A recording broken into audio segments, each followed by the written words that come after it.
আসসালামু আলাইকুম ভিউয়ার্স, আজ হচ্ছে 18 মে।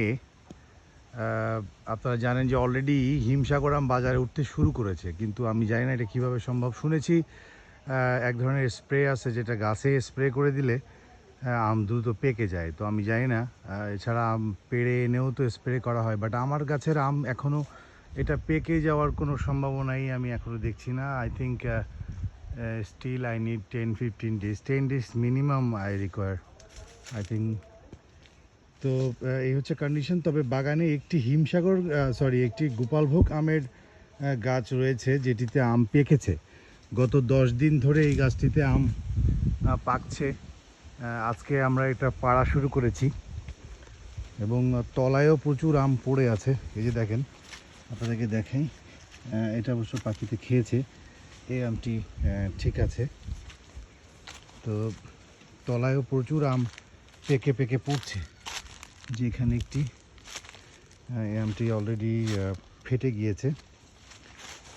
এই যে এখানে আরও দুটি, এখানে একটি, আমি এখানে রাখলাম সবগুলো একসাথে। তারপরে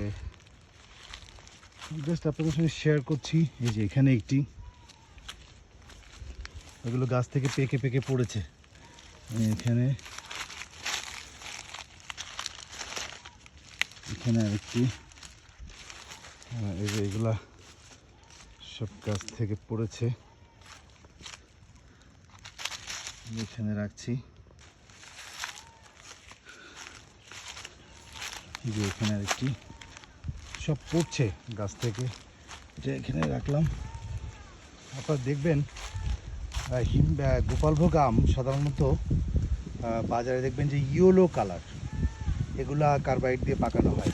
গাছে যখন আমগুলো পাকে, আমগুলো এখন পাড়া, জাস্ট এগুলো এখনই পাড়া হচ্ছে। এই যে এখানে একটি, এখানে বেশ কিছু আমটি তো নষ্ট হয়ে গিয়েছে।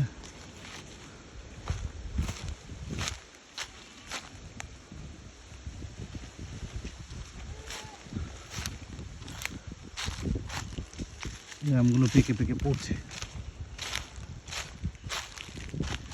তো যেটা বলছিলাম যে এই যে এখানে এগুলো আমি একটা ক্যারেট তৈরি করছি।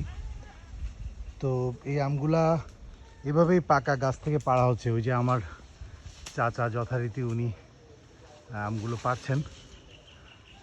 তো যে এখানে আরও কিছু আম, এই আমগুলো একেবারেই গাছ থেকে পাকা অবস্থায় পড়েছে। এই যে এগুলো সব গাছ থেকে পড়ছে এখন। তো এই হচ্ছে রিয়েলিটি। এখানে একটি,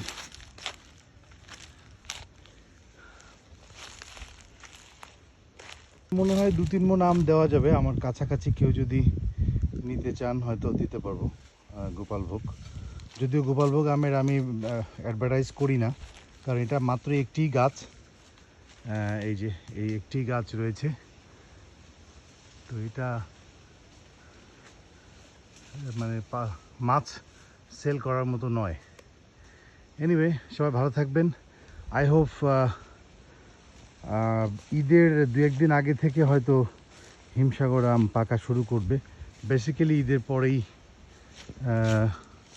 মাস ডিস্ট্রিবিউশন শুরু করতে পারবো আর কি। তো সবাই ভালো থাকবেন। আসসালামু আলাইকুম।